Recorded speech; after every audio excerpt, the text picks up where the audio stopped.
여러분들 가끔씩 해외 토픽이나 뉴스를 경험하게 되면 재난을 당하는 소식들을 접할 때가 있습니다. 뭐 쓰나미가 오든지 지진이 오든지 해서 많은 사람들이 피해를 입고 희생을 당하기도 하죠.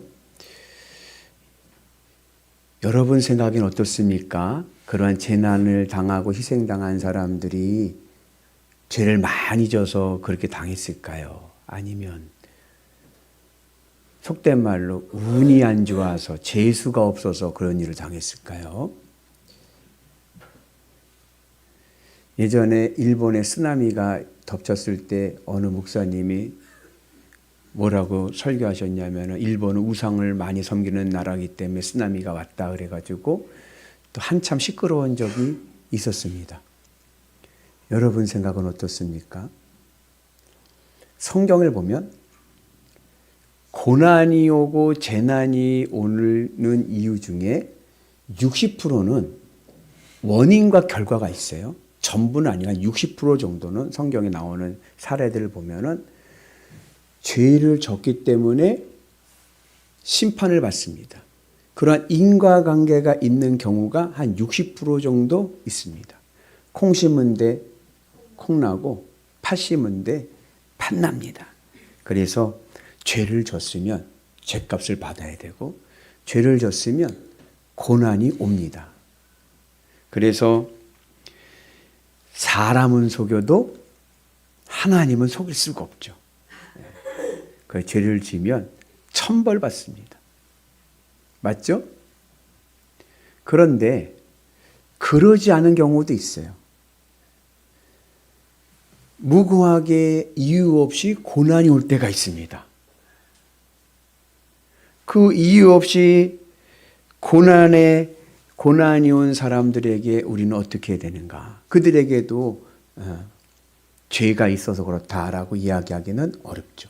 그래서 오늘 예수님께서는 그러한 우리가 가지고 있는 일반적인 원인과 결과로서의 사고적인 생각을 벗어서서 우리가 고난을 당하고 재난을 당한 이들을 그냥 단순히 원인과 결과로 판단하지 말고 우리 신앙인들이 어떻게 그것을 대하고 그들을 어떻게 위로해주고 복음을 전할 것인가에 대해서 말씀하십니다. 그리고 예수님께서 하신 이 말씀의 주된 내용은 뭐냐? 그들과 나는 다르지 않습니다. 우리 같이 말씀 봅니다. 너에게 이르노니 아니라 너희도 만일 회개하지 않으면 같이 망하리라. 그들이 재난을 당해서 고난을 당하고 희생을 당한 것은 그들이 우리보다 나보다 죄를 더 많이 져서가 아닌 거예요. 그렇다고 그들이 운이 없어서도 아닌 거예요. 너희도 그들과 같으리라. 그들과 나는 똑같습니다. 여러분 안심하지 마세요. 나에게도 그러한 재난이 그러한 고난이 올 수 있습니다. 그래서 오늘 하나님 예수님께서 우리에게 우리 신앙의 교만을 떨쳐버리고 하나님 앞에 온전히 설 수 있는 신앙의 자세로 우리를 인도하십니다. 오늘 말씀은 누가복음 13장 1절부터 9절까지의 말씀인데 여기는 두 사건이 배경으로 되어져 있습니다. 첫째는 1절부터 3절까지인데 내용은 이런 거예요. 예수님 당시에 유대 지역과 사마리아 지역을 통치하던 로마 총독 빌라도가 예루살렘에 수로 공사를 하게 되었습니다. 예루살렘에는요 물이 없어요. 다 좋은데 물이 나오질 않아요. 그래서 예루살렘 밖에서부터 물을 끌어오는 수로 공사를 하게 되었습니다. 그래서 어디서 끌어오느냐? 실로암에서 예루살렘으로 수로를 내는 거예요. 물을. 그런데 공사를 하다 보니까 공사비가 초과됐어. 재정이 모자라게 됐어요. 그 재정이 모자라게 되니까 빌라도 총독이 재정을 어디서 감당했냐면 예루살렘 성전에 있는 헌금들을 사용하기 시작했습니다.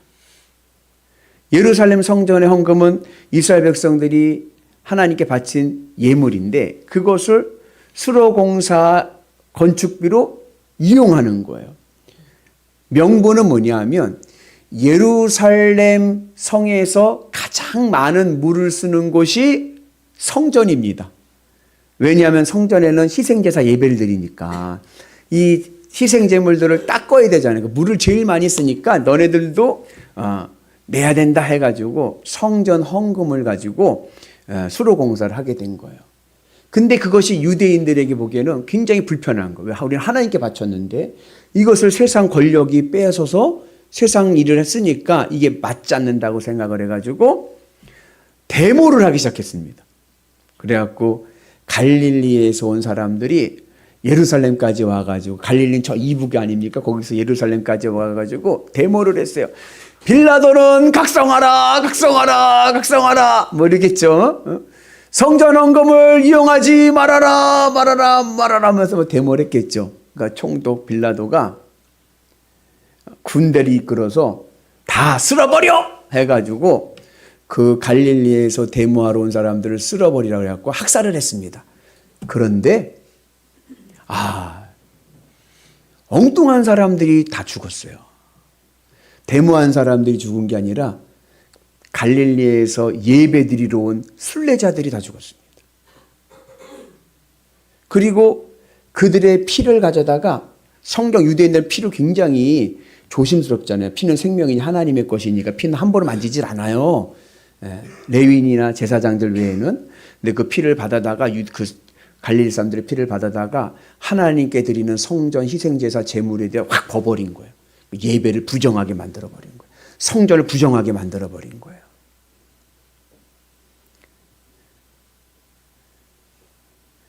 그러면 갈릴리에서 온 순례자들의 죽음은 속된 말로 정말 운이 없어서 재수가 없어서 죽은 거죠. 자기네들 데모도 하지도 않았는데 엉뚱하게. 그런 사건이 있었어요. 그리고 두 번째 사건, 4절 5절에서 말씀하는 사건은 망대 사건입니다.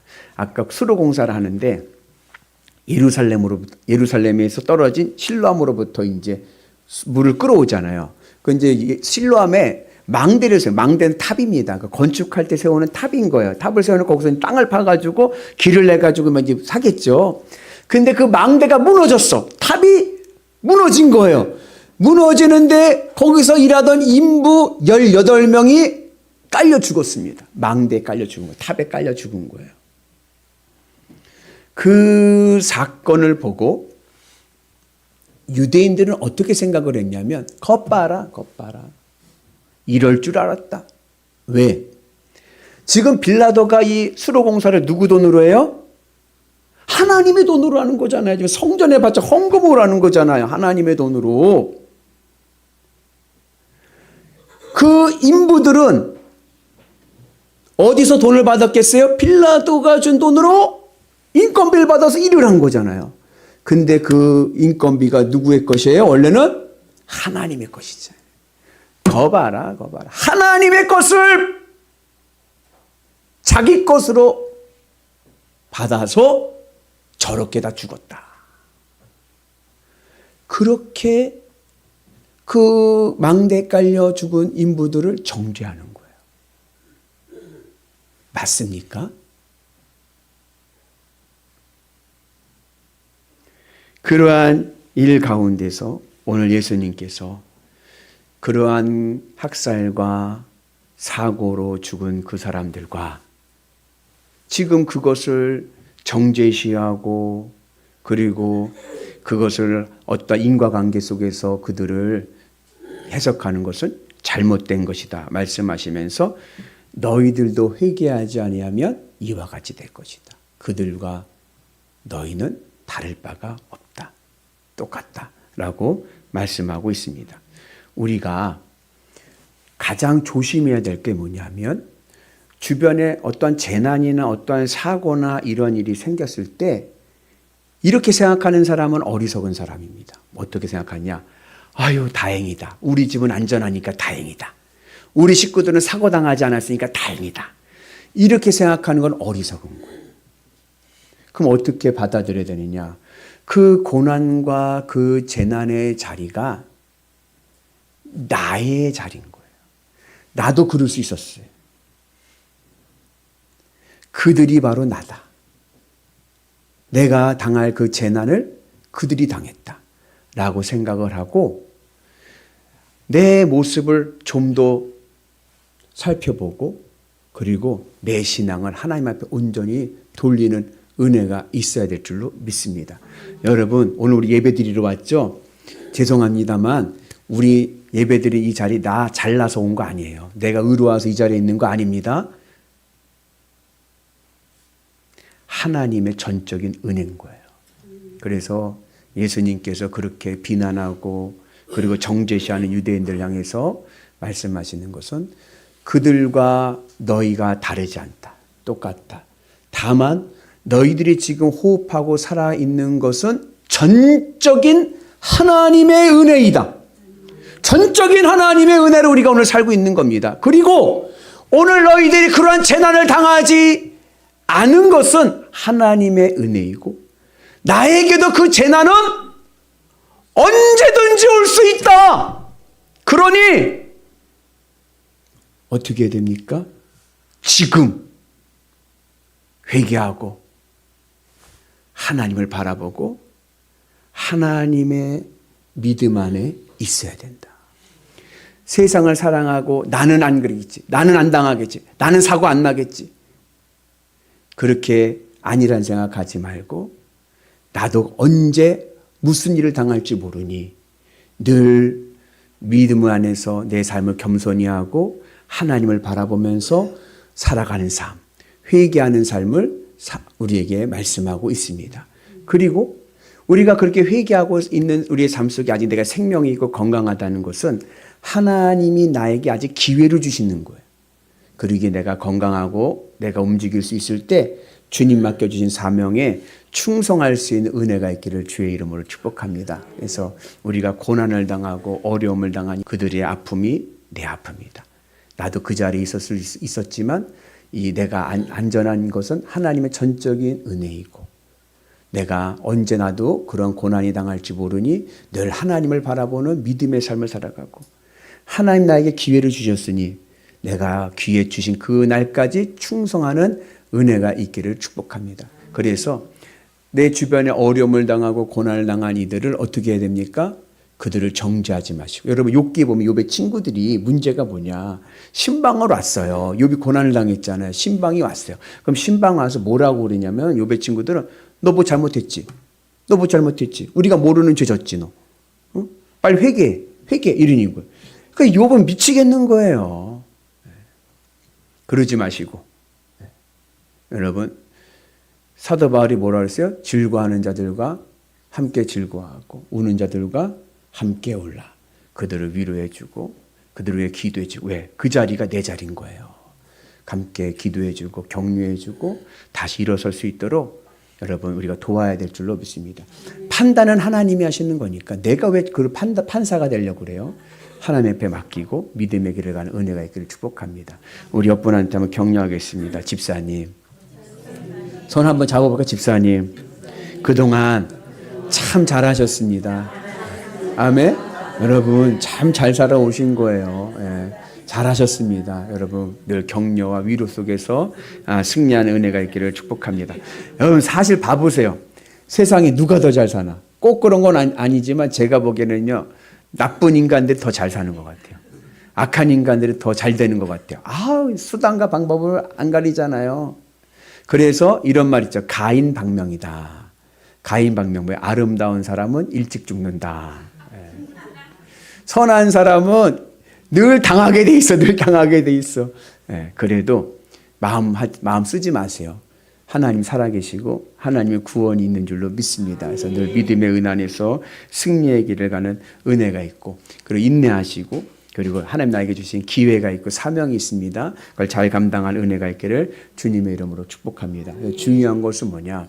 우리가 우리 주변에 내게 당하는 고난뿐 아니라 우리 주변에 누군가 고난을 당하고 아픔을 당할 때 그들과 함께 해주고 그들을 위로해 주면서 나 자신을 돌아봐야 돼요. 그러면서 뭘 점검해야 되느냐? 혹시 내가 나도 이 일을 당할 수 있는데 지금 내가 하나님 앞에서 내가 온전히 서 있는가? 내가 지금 하나님의 심판대 앞에 섰을 때 내가 온전히 하늘 천국의 상급을 받을 수 있는가? 이것을 점검하고 하나님 앞에 내 마음의 초점을 맞추는 회개의 은혜가 있어야 될 줄로 믿습니다. 그래서 회개는 뭐냐면은 돌아서는 거, 리턴, 되돌아오는 건데 우리가 하나님 앞에 온전히 돌아올 때 우리의 삶 속에서 우리가 건강한 믿음의 열매를 맺을 줄로 믿습니다. 회개하고 나서 우리가 그 회개를 잘해야 그 죄를 끊을 수가 있습니다. 그래서 그 비유로 얘기하면 회개는 뭐와 같냐면 그 한의원에서 만든 침과 같습니다. 침 아시죠? 침이요, 요게 참 요상한 거예요. 요게요, 정확히 혈자리에 탁 꽂히면요, 금방 나요.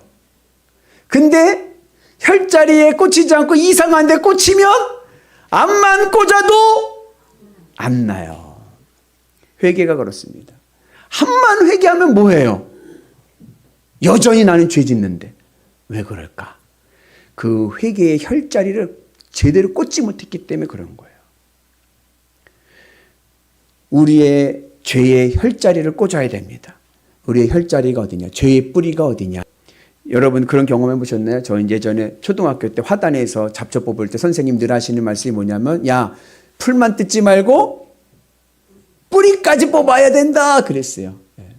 우리가 왜 자꾸 죄를 짓고 자꾸 회개해도 죄를 짓느냐? 뿌리를 뽑지 못하고 풀만 뽑기 때문에 그래요. 가지만 치면 뭐해? 뿌리는 여전히 건강한데. 그래서 우리가 회개의 침을 어디다 놔야 돼요? 그 죄의 뿌리에다가 꽂아야 돼요. 그 죄의 뿌리가 어디 있느냐? 우리 죄의 뿌리는 내 마음 안에 있습니다. 행위가 문제가 아닌 거예요. 죄의 뿌리는 밖에 있는 게 아닙니다. 내 마음 안에 있습니다. 우리의 마음은 하나님께서 인간을 창조하실 때 하나님의 자리로 창조하셨습니다. 하나님의 형상을 닮아서 우리를 창조하셨는데 영이신 하나님과 소통하기 위해서 만든 자리가 바로 마음입니다. 그래서 마음은 하나님의 자리고 하나님으로 기쁘고 만족할 때 우리의 삶은 행복한 인생이 될 줄로 믿습니다. 그런데 문제는 뭐냐면 이 마음의 자리에 하나님을 밀어내고 다른 게 들어와 있어. 다른 게. 그러니까 자꾸만 죄를 짓는 거예요. 여러분 이러한 우스갯말이 있어요. 도박꾼이 도박을 해가지고 패가 망신을 했어요. 다 망했어요. 그래가지고 내가 이제 다시는 도박하지 않는다. 절대로 도박하지 않는다라는 결단의 표현으로 오른손모가지를 잘라버렸어요. 그랬더니 어떻게 됐어요? 그때 왼손으로 하는 거예요. 그래가지고요, 왼손모가지도 잘라버렸어요. 그랬더니 어떻게 해요? 발가락으로 하는 거예요. 왜 그럴까? 왜 그래요? 아직도 그 마음이 돈을 사랑하기 때문에 그런 거예요. 돈을 사랑하는 그 마음의 그 혈자리에 회개의 침이 꽂혀야 되는데 그러지 않고 엉뚱한 데만 꽂아버리니까 계속해서 죄는 나옵니다. 그래서 오늘 우리는 내 마음의 혈자리에 예수님의 십자가의 회개의 침이 꽂히는 은혜가 있기를 주님의 이름으로 축복합니다. 그래서 내 마음이 세상 것을 바라보지 않고 주님의 은 안에서 믿음의 길을 가는 역사가 있기를 축복합니다. 회개의 열매를 맺어야 되는데 이 회개의 열매가 뭐냐? 바로 예수님을 사랑하는 겁니다. 내 삶 속에서 예수님을 사랑하는 마음이 되면 우리는요 날마다 믿음의 은혜로 건강한 삶을 살 줄로 믿습니다. 예를 들자면 이런 거예요. 오랜만에 동창회를 했는데 친구를 만났는데 야, 예전에 고등학교 다닐 때 내 찔찔이어갖고 내 가방 들고 다니고 빵 셔틀 했던 그 녀석이 와 그냥 비싼 아주 중형 세단에 옷에 목에 금 걸고 막 그리고 나오는데 나보다 훨씬 잘 됐어. 그러면은 어떤 마음이 들어요? 부러워. 그 부러운 마음이 들 때 주님의 십자가의 침을 그 마음의 자리에 딱 꽂아서 부럽지 않다. 왜? 나에게는 예수님이 계시니까. 이 땅의 형편이 내 인생의 결과물이 아닙니다. 이 땅의 형편으로 그 사람을 평가해서는 안 되는 거예요. 나에게는 주님이 계시고 영원한 하나님의 나라가 있다. 전혀 부럽지 않다. 나는 주님만 있으면 기쁘고 산다. 그 은혜가 이렇게 축복합니다. 또 어떤 분들은 어때? 그 모습 보면요, 시기 질투하지. 시기 질투해. 미워 죽겠어. 막 저거 언제 망하나. 내 옛날에 빵 셔틀 했었는데 저거 언제 망하나. 그러한 미움의 마음이 들 때도 주님의 십자가를 그 마음의 혈자리에 딱 꽂아서 미워하지 않는다. 왜? 나에게는 주님이 계시니까. 내게 강 같은 평화. 아멘. 네. 주님의 은혜, 강 같은 평화. 주님이 계시니까 화내지 않고, 화날 때, 미울 때, 질투가 날 때, 부러울 때, 그때마다 주님의 십자가를 내 마음의 혈자리에 꽂아서 부럽지도 않고 밉지도 않고. 왜? 난 주님이 계시니까. 주님 사랑하면요, 그게요 보이지가 않아요. 그 은혜가 있기를 축복합니다. 여러분 사랑해 보셨죠? 사랑하면 어때요?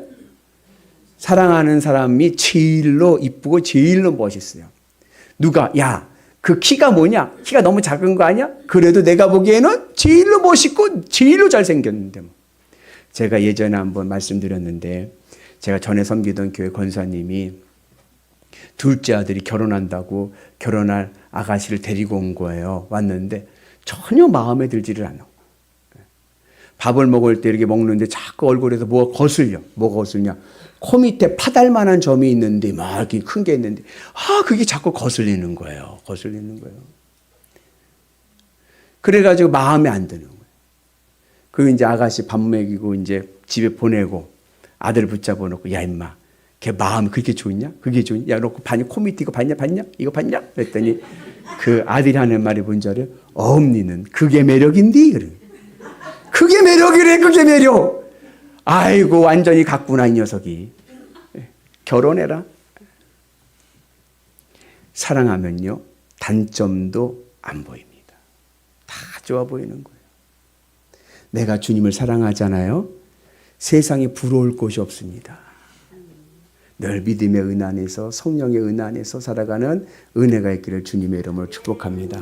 그래서 우리가 늘 누군가에 의해서 어떤 어려움을 당한 이들을 우리가 서로 섬겨주고 위로해주고, 그리고 그들에 대한 마음을 내가 늘 주님의 십자가 은 안에 있어서 믿음으로 승리한 은혜가 있기를 축복합니다. 그래서 이어지는 6절부터 9절의 말씀에서 예수님께서 무화과 나무 이야기를 하시는 거예요. 포도원이 있었습니다. 포도나무 주인이 그 포도원에 무화과 나무를 심었습니다. 3년이 지나도록 열매를 맺지 않는 거예요. 무화과 나무는 목재로서는 쓸 게 아무것도 없습니다. 쓴다고 하면 땔감밖에 없는 거예요. 무화과 나무를 심어서 키우는 이유는 열매 따먹기 위해서인 거예요. 열매 따먹기 위해서. 근데 3년 동안 거름도 주고 가꿔줬는데 열매를 맺지 않아. 그래서 포도원 주인이 포도원 지기에게 잘라버리라. 이제 땔감으로 써버려라. 이렇게 이야기를 하죠.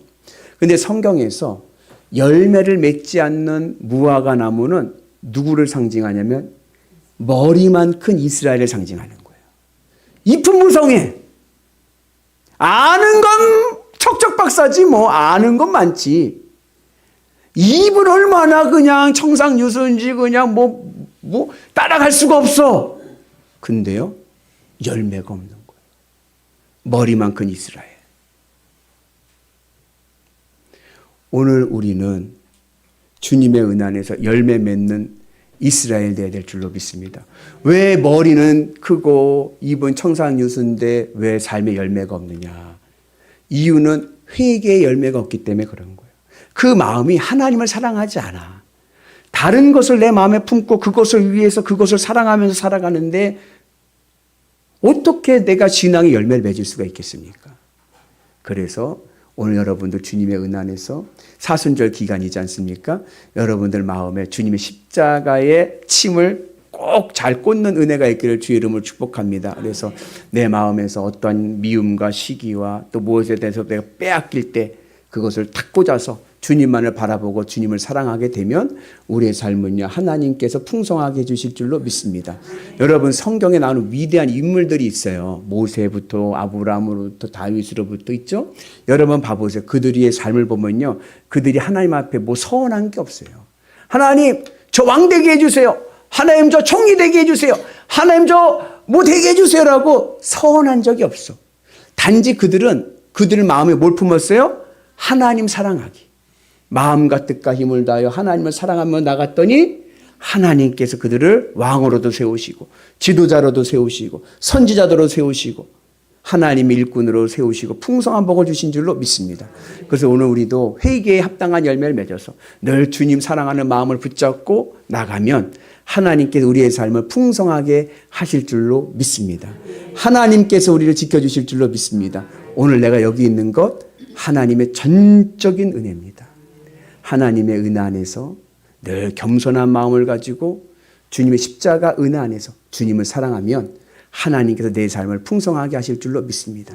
그 은혜로 우리 사순절 기간을 건강하고 행복한 믿음의 여정 되시는 위대한 성도들 되시기를 주님의 이름으로 축복합니다.